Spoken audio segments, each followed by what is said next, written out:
Aussi tu es béni là où tu es. Nous sommes donc à notre deuxième édition de jeunesse sacrifiée pour Christ. Et aujourd'hui, bien évidemment, nous allons élaborer le thème vivre sa jeunesse selon le cœur de Dieu. Amen. Vivre sa jeunesse selon le cœur de Dieu. Pas n'importe comment, mais selon le cœur de Dieu. Amen. Et pour cela, j'aimerais d'emblée que l'on lise notre verset de base, qui est Romains 12, 2. Romains 12, 2. Je lis au nom du Seigneur. Ne vous conformez pas au siècle présent, mais soyez transformés par le renouvellement de l'intelligence, afin que vous discerniez quelle est la volonté de Dieu, ce qui est bon, agréable et parfait. Amen. Gloire au Seigneur. Nous allons nous baser sur ça pour ouvrir le bal. Amen. Le Seigneur nous a parlé. Et dans une vision, j'ai vu une grosse pile. Pile, bien sûr, de rechargement, d'énergie. Et dans cette pile, je me demandais pourquoi le Seigneur me montrait cette pile. Je vois cette pile s'ouvrir. Et qu'est-ce que je vois à l'intérieur? Je vois un noir moisi. Un noir qui semble être la bonne chose qui doit être à l'intérieur, mais le message est que ce n'est pas la bonne chose qui se trouve à l'intérieur. Amen. Et je vois cette pile en train de grossir, en train de grossir, en train de grossir, mais anormalement. Je pose la question au Seigneur, mais c'est quoi cette pile? Qu'est-ce que tu veux m'enseigner? Il me dit que, effectivement, cette pile, c'est la jeunesse. Je lui dis, parle. Il me montre plus. Il me dit que la jeunesse est comme, la jeunesse aujourd'hui est comme cette pile. Tu vas voir des gens en très bonne santé, des jeunes en très bonne santé, bien habillés, mais à l'intérieur, ils se nourrissent de la mauvaise nourriture. Amen. La mauvaise nourriture. Ce n'est pas le bon composant qui se trouve dans cette pile. Amen. Une pile, ça se recharge. Et donc, la recharge ou le rechargement que la jeunesse est en train d'utiliser, c'est la mauvaise. Amen. Ce n'est pas le bon rechargement. Amen, toi qui me suis, dis Amen là où tu es. Et ce qu'il faut comprendre, c'est quoi par cette vision? Il faut comprendre que la foi, bien sûr on est en train de parler de la jeunesse, la foi vient de ce qu'on entend, et ce qu'on entend vient de la parole de Dieu. Ce qu'on entend ne vient pas de partout. Ce qu'on entend vient seulement de la parole de Dieu. Tout dépend de quoi est-ce que tu es en train de nourrir ta foi. Amen. Donc, de la mauvaise manière, j'aimerais que la jeunesse m'écoute, de la mauvaise manière, la jeunesse est en train de se nourrir. De la mauvaise manière, la jeunesse est en train de se recharger. Amen. Alors le message que je t'apporte, c'est vivre sa jeunesse, mais pas vivre sa jeunesse vaille que vaille, de n'importe quelle manière, mais selon le dessein de Dieu. Amen. C'est comme une personne qui remarque qu'il a pris du poids et après il veut que son corps redevienne agréable, qu'il puisse re-aimer son corps. Qu'est-ce qu'il fait? il va se prendre un programme de gym, un programme sportif. Amen. Et dans ce programme-là,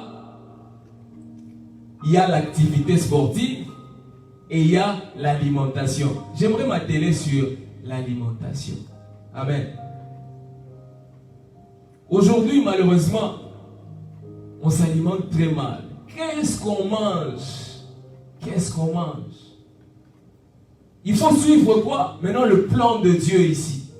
Toi, jeune, tu dois suivre quoi? Le plan de Dieu en ce moment. Comme une personne qui est en train de suivre à la lettre le plan sportif, toi, tu dois aussi suivre quoi? Le programme de Dieu. C'est pourquoi on dit vivre sa jeunesse selon le cœur de Dieu. Pas de n'importe quelle manière. Amen. Mais qu'est-ce qu'on remarque aujourd'hui? Aujourd'hui, on est obèse. Il y a l'obésité. L'obésité. Je dis bien l'obésité dans la jeunesse. Mais de quelle obésité on est en train de parler? C'est-à-dire, qu'est-ce qui a amené cette obésité? Qu'est-ce qui a amené le fait que cette personne devienne aussi gros? Amen. Les cochonneries. Amen. Là où tu es, j'aimerais que tu entres en toi-même et que tu te poses la question. Est-ce que je suis concerné? Les cochonneries. Quelles sont ces cochonneries? Aujourd'hui, tu es tellement obèse que tu es sur ton lit et pour que tu te réveilles juste pour prier, c'est tout un problème pour toi. Amen. Même pour te laver, bien sûr, on le remarque, quand tu as trop de poids et que tu veux aller te laver, ça prend beaucoup de temps. Si on dit qu'il y a un incendie, ça va prendre beaucoup de temps pour que tu te lèves et que tu ailles à l'extérieur parce que c'est là qu'on est en train de t'attendre. Mais les sapeurs-pompiers, quand ils vont arriver, ils doivent d'abord te sortir de là et puis éteindre le feu. Qu'est-ce que je veux dire par là? Je veux dire que là où tu es, aujourd'hui, on trouve beaucoup de jeunes qui, pour leur propre bien, pour leur propre péché, il faut qu'on prie pour eux. Pour leur propre péché, il faut qu'on prie pour toi. Pour ton propre péché, il faut qu'on prie pour toi. Comment donc une personne qui a reçu la bonne parole pour son propre péché, il te dit, oh, j'ai trop péché ces derniers temps, je ne peux pas aller à l'église parce que j'ai peur que l'on me regarde avec des yeux de jugement. Oh. Mais c'est quand tu pêches que tu dois aller même à l'église. C'est quand tu pêches que tu dois aller même pour chercher le Seigneur. Et si aller à l'église, c'est chercher le Seigneur, pourquoi on doit te pousser pour aller chercher le Seigneur pour ton propre péché? Amen.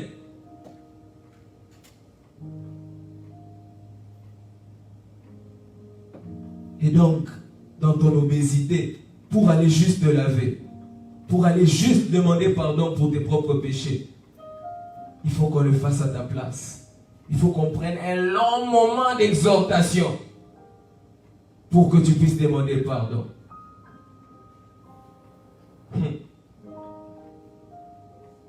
Et toi qui te trouves de l'autre côté, c'est-à-dire tu n'as pas encore reçu Jésus-Christ comme Seigneur et Sauveur, tu te poses la question, mais moi, je veux vivre selon le cœur de Dieu, je vais donner mon cœur à Dieu, je vais donner ma vie à Dieu, je vais sacrifier ma jeunesse pour Christ. Qu'est-ce que je gagne là à l'intérieur? Je vais juste te dire une chose. Ouvre avec moi Hébreux 11, 13.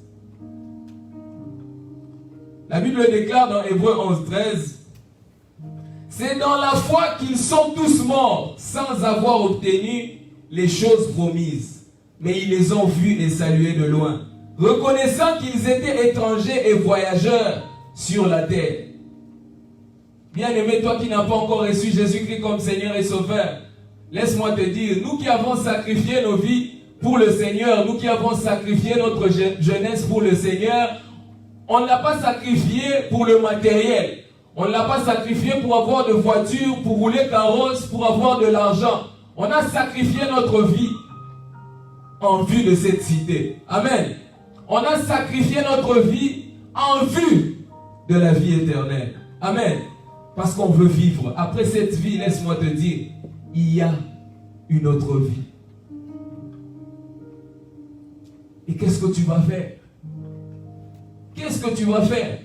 Tu vas accepter que ton éternité se passe en enfer ou que tu la passes avec le Seigneur dans sa gloire. Amen. C'est ton choix. Et la Bible dit ici, il était en train, plus bas, vous allez voir, plus haut d'ailleurs, vous allez voir que Hébreux 11 est en train de parler de tout ce monde-là de l'Ancien Testament. C'est par la foi. C'est par la foi que Abraham a eu Isaac. C'est par la foi, c'est par la foi. Mais il dit que, ici il dit, c'est par la foi qu'ils sont tous morts sans avoir obtenu les choses promises. Quelles sont ces choses-là? Si c'était Isaac, on n'allait pas dire que c'est par la foi qu'ils ont obtenu, c'est par la foi qu'ils sont tous morts sans avoir obtenu. Parce que Abraham a eu Isaac. Comment est-ce qu'on est en train de nous dire que Abraham est mort sans avoir vu ce qui lui avait été promis? Si ce qui lui avait été promis,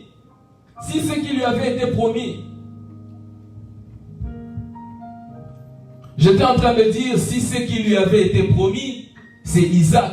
Pourquoi la Bible est en train de dire c'est dans la foi qu'ils sont tous morts sans avoir obtenu les choses promises? C'est pour te dire, bien-aimé, toi qui n'as pas reçu Jésus-Christ comme Seigneur et Sauveur, que ce n'est pas le matériel. C'est pas pour le matériel qu'on vient en Christ. C'est pas pour le succès qu'on vient en Christ. Ne cherche pas à donner ta vie au Seigneur parce que je ne suis pas ici pour te faire l'apologie d'un évangile de bénédiction. Sois béni, sois béni, sois béni.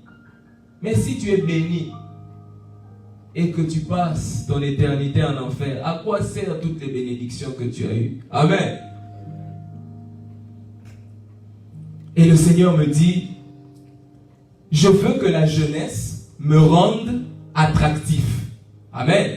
Je veux que la jeunesse me rende attractif.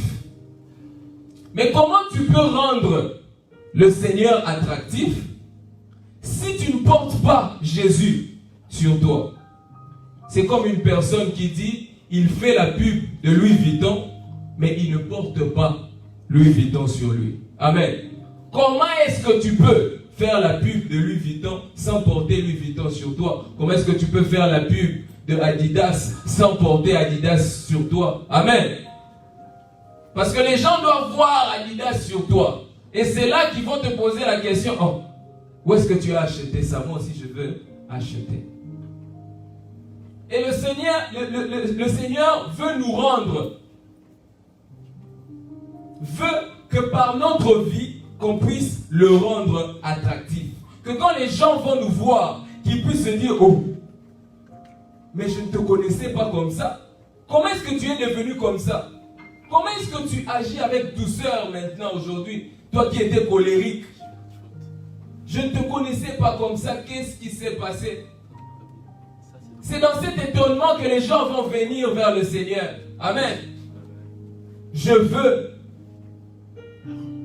que la vie de jeune me rende attractif. Il va falloir porter Jésus sur toi, bien-aimé. Il va falloir porter Jésus sur toi. Qu'est-ce que tu as porté? Est-ce que tu es sûr que tu portes les fruits de Jésus sur toi?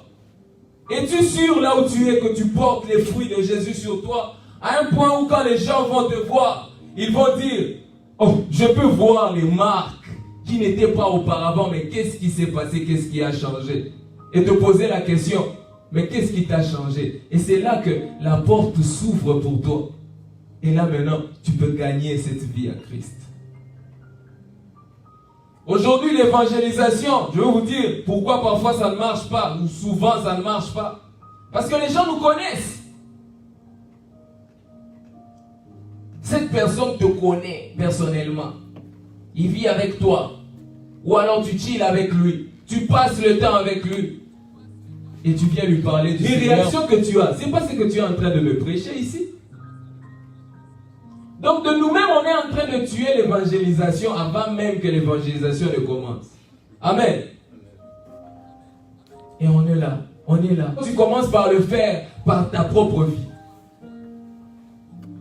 Parfois même tu ne dis rien. Tu ne parles même pas du Seigneur. Les gens sont seulement en train de remarquer le changement. Oh, mais où est-ce que tu passes ton temps? Qu'est-ce que tu fais de tes week-ends?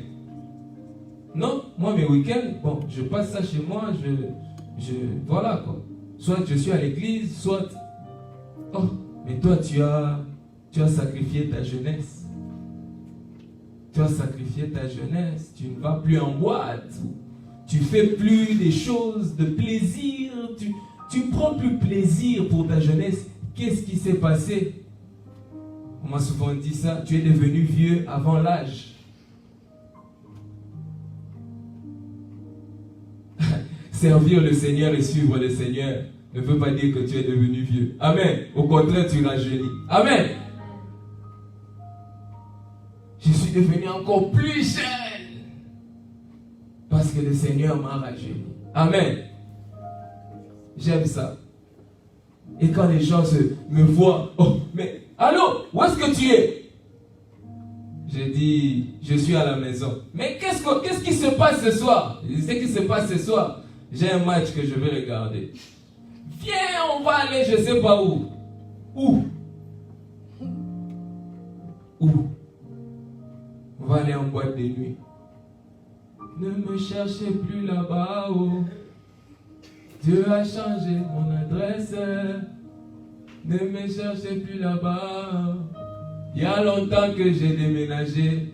Il y a longtemps j'ai déménagé. Tu es encore en train de m'amener là-bas. Amen. Amen. Et quand tu es en train de vivre ta vie de cette manière, tu fuis ce genre d'endroit. La prochaine fois quand tu voudras parler à cette personne qui t'invite, oh, ça va avoir son poids. Amen. Oh, je te l'assure, ça va avoir son poids. Mais si tu vas avec lui, lundi, mardi, mercredi, tout le mois tu étais avec lui en boîte. Et un bon jour le dimanche, oh viens, je t'invite à l'église. On va aller suivre le Seigneur. Quel Seigneur? On va te poser quel Seigneur? Qu'on va chercher ensemble en boîte de nuit. Quel Seigneur? De quel Seigneur tu es en train de parler? Amen. Il faut que tu rendes Christ attractif dans ta vie. Que les gens voient ta vie. Mais c'est quoi sa formule? C'est comme quand tu es en train d'appliquer, je ne sais pas, une nouvelle lotion et que les choses se passent sur ta figure, la peau devient très lisse. On te pose la question, mais qu'est-ce que tu es en train d'appliquer? J'applique Jésus. Amen. Amen. On avait l'habitude chez nous de parler des Carolites, des Caro, je ne sais pas quoi. J'applique Caro Christ. Amen. Caro Christ. Caro Christ. Amen.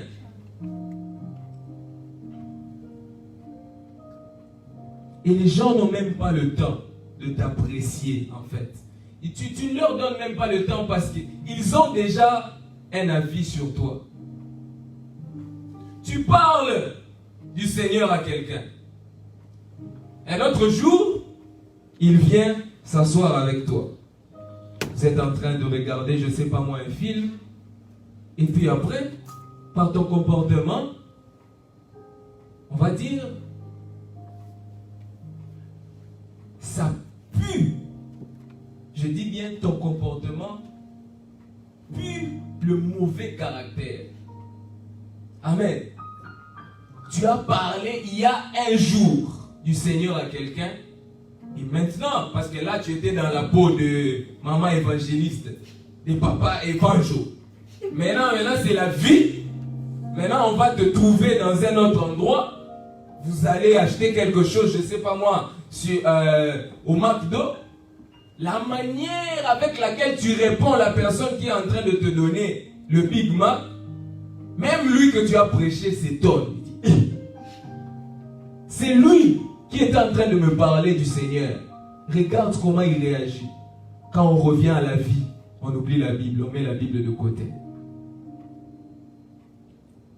Quand on revient à la vie de tous les jours, c'est là que tu sens, c'est comme si la personne a déposé son tablier de sacrifice de sa jeunesse. Il dépose ça.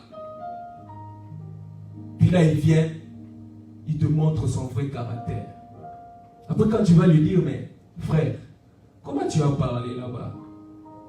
Tu vas voir comment il va te répondre. Oh, c'est ma nature. Quelle nature? Nature ni, quelle nature? Quelle nature? Oh, c'est ma nature, je suis seulement comme ça. Comme ça? Quelle nature? Vous savez qu'il y a deux natures. Le vieil homme qui a été crucifié avec Christ. Et ta nature divine que tu as eue quand tu as reçu Jésus-Christ comme Seigneur et Sauveur. Amen. Maintenant, dis-moi, de quelle nature tu es en train de parler? Tu as reçu Jésus-Christ comme Seigneur et Sauveur. Mais dans ton caractère, c'est tout le vieil homme qui est encore super vivant. Amen. Mais la nature divine, tu as déposé le tablier. Tu as mis de côté. Ha. Quand tu rencontres le Seigneur, tu prends ta nature d'impolitesse. Tu prends ta nature d'insolence. Tu prends ta nature d'insulte. Tu prends ta nature. Toute cette nature-là, tu mets de côté pour prendre la nature divine. Car la Bible déclare que le vieil homme a été crucifié.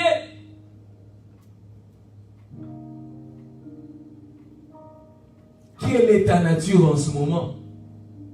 Et on a pris l'habitude, un malin plaisir, quand on dit que c'est notre nature, que les gens vont nous laisser. Parce que c'est normal. Donc quand tu m'insultes, tu me dis c'est ta nature. Donc c'est normal que tu m'insultes. C'est normal, c'est une bonne nature. Tu vas rester comme ça. C'est une très mauvaise nature et il faut déposer cette nature pour prendre la nature divine qui t'a déjà été donnée. Et c'est ça qu'on ne comprend pas justement. On pense qu'il faut aller encore dans la prière pour demander la nature divine. La nature divine t'a été donnée. Tu as déjà reçu cette nature divine. Tout ça c'est causé par quoi? La mauvaise nourriture. Tout ça c'est causé par quoi? On mange très mal.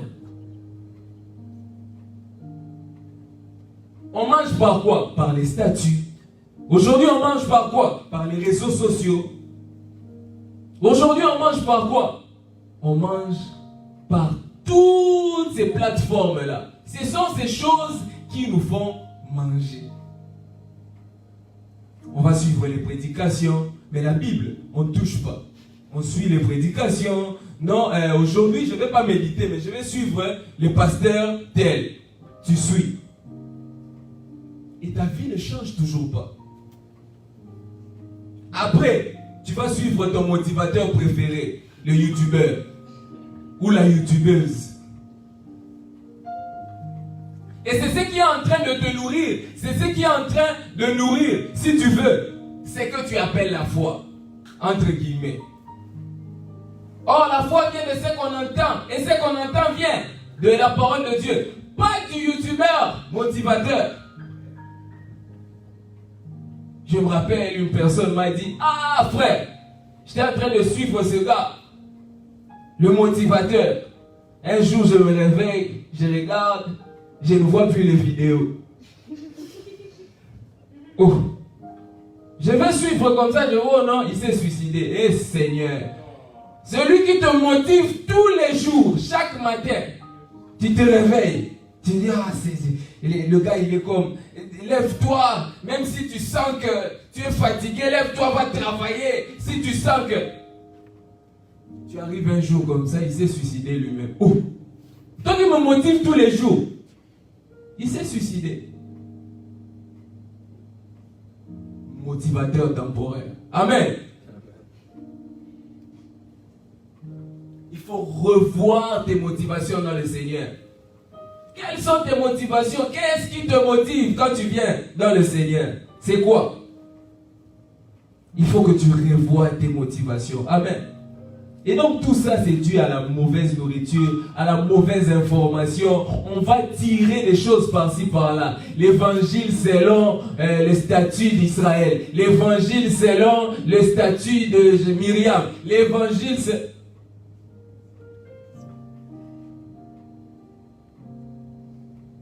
Tout le monde. Un jour quelqu'un se réveille du bon matin parce que je sais pas moi, il était amoureux, maintenant on a brisé son cœur. Allez, il entre sur son statut. Oh non, c'est aujourd'hui que j'apprends que l'amour n'existe pas. Oh. Donc l'amour n'existe pas. Pourquoi? Parce que tu as été brisé, je ne sais pas moi par qui. Donc ce sont tes sensations qui sont en train de produire ou de pondre la vérité. Ce sont tes émotions qui sont en train de pondre la vérité. Est-ce que tu es sérieux? Est-ce que tu es sérieux? Je ne sais pas moi, dans votre église, vous avez un homme de Dieu qui fait un scandale. Oh non, les hommes de Dieu là, ce sont des aventuriers. Frère, ta vérité est en train de provenir d'où en fait? La vérité, c'est la parole de Dieu.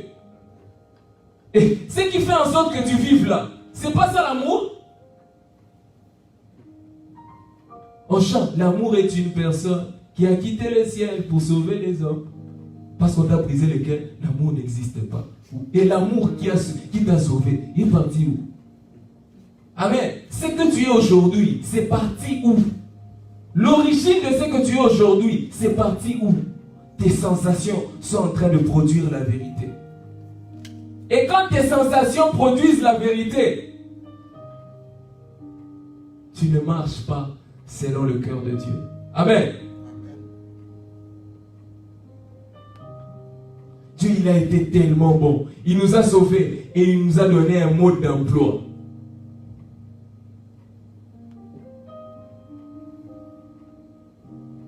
Il y a des gens, ils te donnent l'argent et puis il disparaît. Mais il ne te montre pas comment est-ce que tu vas avoir l'argent. Amen. Amen. Il te donne l'argent, il disparaît. Il ne te montre pas comment toi-même tu peux faire l'argent. Mais notre Seigneur, il te sauve. Et il te donne un mode d'emploi. Il te donne tout avec. Il dit, mon fils, si tu as besoin de quelque chose, entre ici. Amen. Permets-moi de te faire comprendre ce qui t'échappe en ce qui concerne ta nature en Christ. Romains 6, 11 à 13. Romains 6, 11 à 13. La Bible déclare, ainsi vous-même, regardez-vous comme mort au péché et comme vivant pour Dieu en Jésus-Christ. Que le péché ne règne donc point dans votre corps mortel et n'obéissez pas à ses convoitises. Ne livrez pas vos membres au péché comme des instruments d'iniquité, mais donnez-vous vous-même à Dieu comme étant vivants de mort que vous étiez. Et offrez à Dieu vos membres comme des instruments de justice. J'aimerais te parler de 3 verbes qui vont t'aider à avoir la victoire sur le péché et à vivre ta jeunesse selon le cœur de Dieu. Amen. Amen. Le premier verbe, rapidement, c'est savoir. Savoir. Le premier pas pour avoir la victoire sur le péché, ce n'est pas prier. Tu as péché, tu demandes pardon, bien sûr. Mais le premier pas pour avoir la victoire sur le péché, ce n'est pas de prier, mais c'est de faire quoi? C'est de croire en tout ce que Dieu a dit par rapport au péché. Amen. Le premier pas pour avoir la victoire sur le péché, ce n'est pas de prier pour que l'on devienne quelque chose, mais c'est de croire déjà en ce que tu es. Amen. Parce que je vais vous donner un exemple. Une guitare électrique qui a un jour l'occasion de parler et qui demande au Seigneur, Seigneur, fais-moi une guitare électrique. Je veux être une guitare électrique. c'est une guitare électrique qui parle, qui demande qu'on fasse de lui une guitare électrique. Tu vas me dire, mais aussi bête que peut être une personne ou une chose, même la guitare ne peut pas être bête de cette manière. Pour demander qu'il soit la chose qu'il est déjà. Et donc quand tu es en train, tu pêches, et tu penses que c'est en priant, que tu vas prendre le dessus sur le péché. La première chose, tu te trompes. Pourquoi je dis ça? Parce que si tu ne crois pas que le Seigneur t'a donné une nouvelle nature, si tu ne crois pas que le Seigneur t'a délivré du pouvoir du péché, si tu ne crois pas que la Bible déclare que nous sommes tous morts au péché, tu peux commencer à prier d'aujourd'hui jusqu'en 2022. Rien ne va se passer.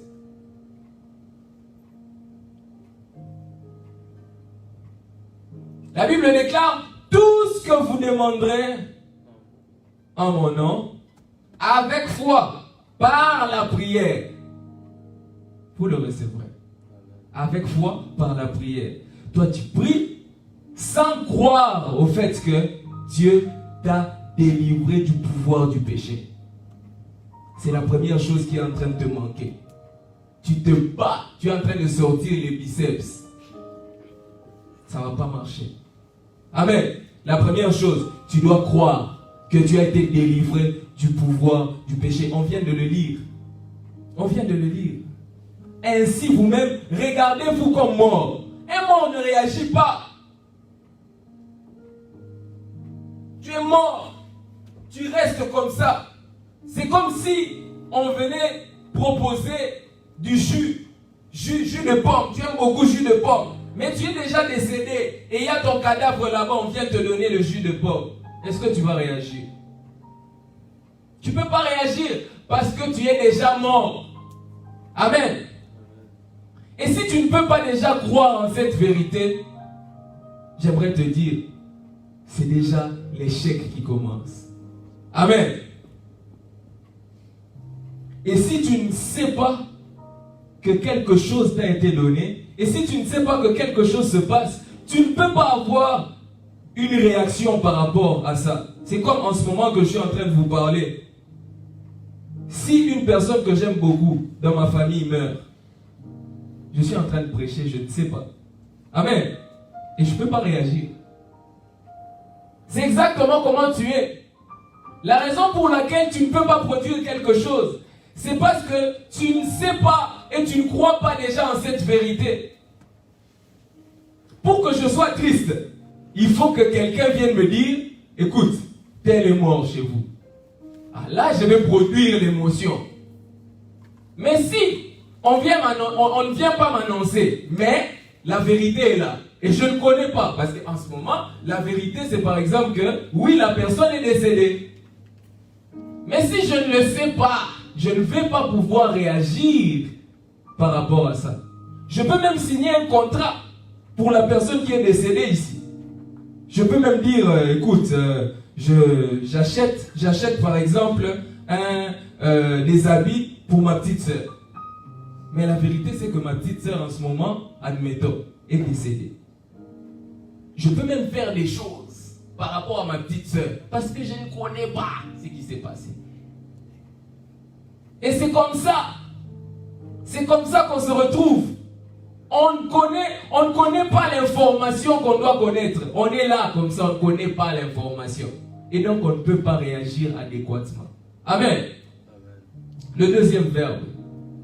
Vivre. Et nous allons dire vivre comme. Quand on parle de vivre comme, là c'est la deuxième étape. Après que tu connaisses la chose, la vérité, c'est-à-dire que tu es mort au péché, c'est-à-dire que le Seigneur t'a délivré du péché, maintenant, ce qu'il faut faire, il faut vivre comme. Et quand on dit vivre comme, ce n'est pas une question d'émotion, c'est une question d'obéissance. Amen. Et donc tu es là, tu insultes quelqu'un, on te pose la question, pourquoi tu l'as insulté? Parce qu'il m'a énervé. Non, on sait que la personne t'a énervé. Et quand on est en train de parler de vivre comme, ce n'est pas quand on t'énerve, tu insultes. Quand on t'énerve, tu insultes. Quand on fait quelque chose, tu fais. Où est l'obéissance? L'obéissance ne veut pas dire que le Seigneur t'enlève l'émotion. L'émotion restera toujours là tant que l'âme existera. Amen. Tu auras toujours l'émotion. Et on est en train de penser aujourd'hui que parce qu'on a reçu Jésus-Christ comme Seigneur et Sauveur, c'est-à-dire que Dieu a enlevé les émotions, c'est-à-dire que Dieu a enlevé le péché. Dieu t'a délivré du péché, mais il n'a pas enlevé le péché. Amen. Ça, c'est une vérité qu'il faut savoir. C'est pourquoi il y a plusieurs jeunes. Ils ne viennent plus à l'église. Ils ne cherchent plus le Seigneur. Pourquoi? Parce qu'on leur a enseigné que lorsque vous recevez Jésus-Christ comme Seigneur et Sauveur, votre vie change. Entre guillemets, on veut leur dire que il n'y a plus de péché. En réalité, vous ne devrez plus avoir des sentiments de péché. Et la seconde où ils rentrent chez eux et qu'ils voient que maintenant ils ont encore les mêmes désirs de péché, ils se disent, ah, c'est que c'est eux le problème. Il n'y a pas de problème. L'homme, c'est comme ça. Le Seigneur t'a délivré du pouvoir du péché, mais le Seigneur n'a pas enlevé le péché. Le péché est toujours là. Ça, c'est une vérité qu'il faut savoir, bien-aimé. Tu es en train de vivre dans l'impudicité. Tu as des pulsions. Tu reçois Jésus-Christ comme Seigneur et Sauveur. Tu ressens des pulsions. Tu dis, ah, c'est que c'est moi. Je ne l'ai pas bien reçu. Non, tu l'as bien reçu. Les pulsions, c'est humain. Amen. Les émotions, c'est humain.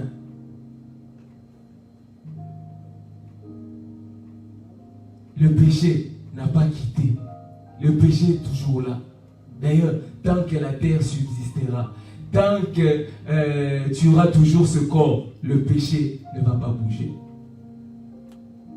Même au Romains 8, je pense 2, la Bible déclare que 3. La Bible déclare que le Seigneur, Dieu, en envoyant son Fils sur la terre, lui a donné un corps comme le nôtre. Et à l'intérieur, il a condamné le péché. Vous savez comment on condamne? C'est-à-dire que quand tu condamnes quelqu'un dans la chambre, tu as fermé la chambre, tu as mis cadenas, tu es parti. Dieu lui-même a pris le péché, il a enfermé le péché dans la chair. Et toi, tu as toujours la chair. Si tu veux, la partie de toi qui connaît Dieu, la partie de toi qui a été sauvé, c'est ton esprit, c'est ton âme. Amen. C'est pourquoi on dit la chair est faible, mais l'esprit est disposé. Et toi, tu penses qu'en fait, quand tu as reçu Jésus comme Seigneur et Sauveur, donc même ta chair doit arrêter ce qu'elle est en train de faire. Non, ta chair continuera toujours à t'envoyer des ondes négatives. Ta chair continuera toujours à t'envoyer des choses comme ça. À te rappeler ta colère, à te rappeler des choses comme ça. On ne t'a pas enlevé d'un monde où il n'y a plus de péché. Quand la Bible déclare vous êtes morts au péché, prenez le péché comme un pays. Dans ce pays-là, le pays de péché, c'est comme Canada. Disons que le pays s'appelle péché. Dans ce pays-là, il y a une tombe réservée à Israël. Amen. Et toi, dans ce pays-là, le péché, tu as fait tellement de choses qu'il y a des condamnations qui t'attendent.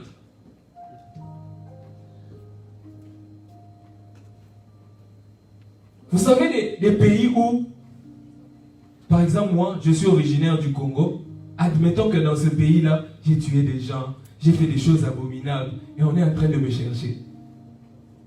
Le Seigneur vient, il meurt à la croix. Et il me prend aussi avec lui. On meurt ensemble. Amen.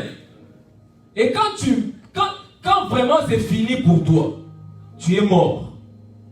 Et les condamnations, et tout ce qu'il y avait sur toi, c'est fini. Comment est-ce que tu peux condamner une personne qui est décédée?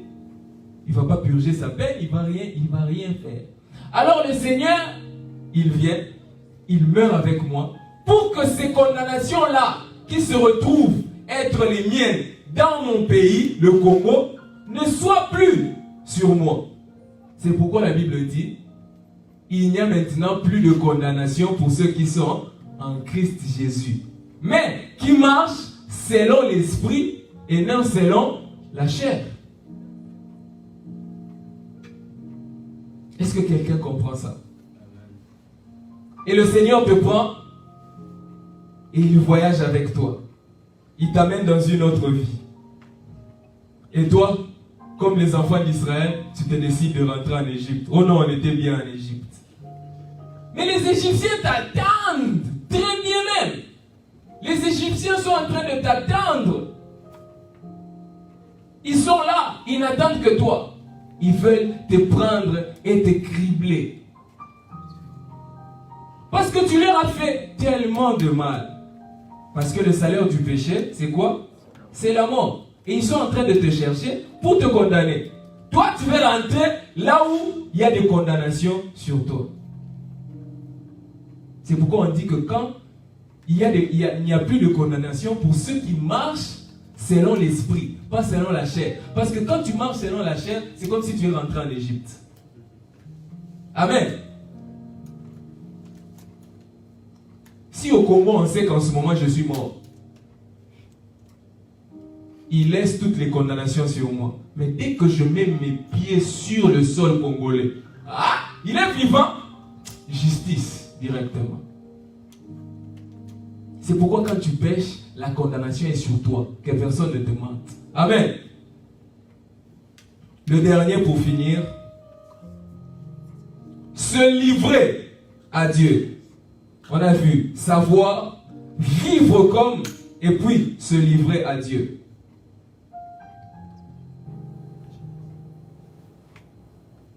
La Bible dit dans 2 Pierre 2, 19, ils leur promettent la liberté quand ils sont eux-mêmes esclaves de la corruption, car chacun est esclave de ce qui a triomphé de lui.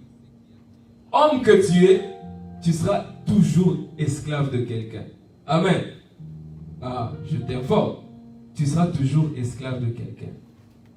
Tu seras toujours esclave de la personne qui a triomphé de toi. En réalité, tu changes seulement de maître.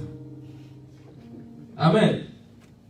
Tu étais esclave dans le monde, esclave du péché. Maintenant, tu as juste changé, mais tu restes esclave du Seigneur.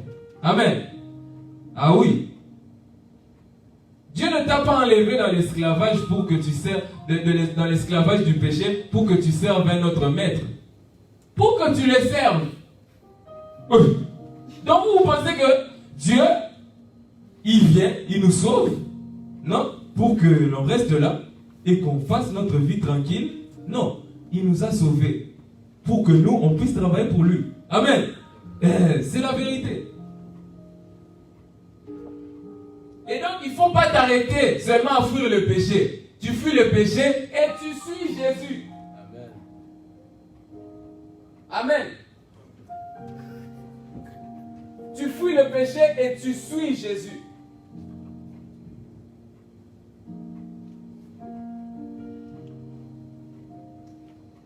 Amen. Donc j'étais en train de dire, il ne faut pas seulement t'arrêter à fuir le péché, mais à suivre Jésus surtout. Parce qu'en réalité, Dieu t'a sauvé pour que tu travailles pour lui. Dieu ne t'a pas sauvé pour que tu continues à faire ta vie sans que tu ne suives Jésus. Amen. Nous sommes toujours esclaves de celui qui triomphe de nous. Il faut maintenant le servir. Tout ce qu'on faisait de mal doit maintenant se transformer en bien. Si tu avais pris l'habitude d'insulter les gens, maintenant, aie la compassion. Va voir les orphelins. Va voir ceux qui sont en train de manquer. Fais du bien. Ne t'arrête pas seulement à fuir le mal. Non, fais du bien. Donc il faut remplacer ce mal-là par le bien. Il ne faut pas t'arrêter à ne pas faire le mal. Mais il faut remplacer ce mal-là par quelque chose. Amen. C'est très, très important. Sinon, si tu continues comme ça, tu vas encore rentrer en Égypte. Amen. Et toi qui n'as pas encore reçu Jésus-Christ comme Seigneur et Sauveur, j'aimerais prier avec toi. J'aimerais que là où tu es, que tu acceptes de le recevoir. Le Seigneur a pris sur lui tous les péchés des hommes. Et il a accepté de mourir à la croix pour que toi tu aies la vie, pour que toi tu ne sois pas condamné. Là où tu es, le Seigneur me montre une personne qui est sur le point de se suicider. Le Seigneur me montre une personne qui veut se suicider, pas pour n'importe quoi, mais précisément, écoutez-moi très bien, le Seigneur me montre que quelqu'un veut se suicider parce qu'il se rend compte qu'il a tué plus de 20 enfants. Il a avorté, elle a avorté, elle a avorté. Ça peut être un homme qui a poussé une fille ou une femme à avorter. Tu ne sais plus quoi faire. Tu es perdu. Tu te demandes, est-ce qu'il y a quelqu'un qui peut encore te recevoir? Le Seigneur t'ouvre grand les bras. Car il a donné sa vie pour des gens comme toi. Le Seigneur n'est pas venu pour les bien portants, mais il est venu pour ceux qui ont besoin de lui. Et aujourd'hui, je sais que tu as besoin de lui. Je le sais. Je veux t'inviter à faire cette prière avec moi. Donne ta vie à Jésus. Éternel, mets ta main gauche sur ton cœur et répète cette prière avec moi. Seigneur Jésus, j'ai appris que tu as donné ta vie pour moi. Pendant tout ce temps, j'ai fait ce que je voulais dans cette vie. J'ai cherché mon bonheur dans le monde. Je ne l'ai pas trouvé. Tous les hommes m'ont rejeté. Je me sens maintenant coupable. Je me culpabilise. Et j'ai appris que c'est toi qui ôtes les péchés du monde. J'ai appris que c'est toi qui enlèves la condamnation. Seigneur, je t'ouvre mon cœur et je te reçois. Entre dans ma vie et transforme-moi. Au nom puissant de Jésus, j'ai ainsi prié. J'aimerais que tu acclames là où tu es. Acclame le Seigneur qui nous a fait du bien.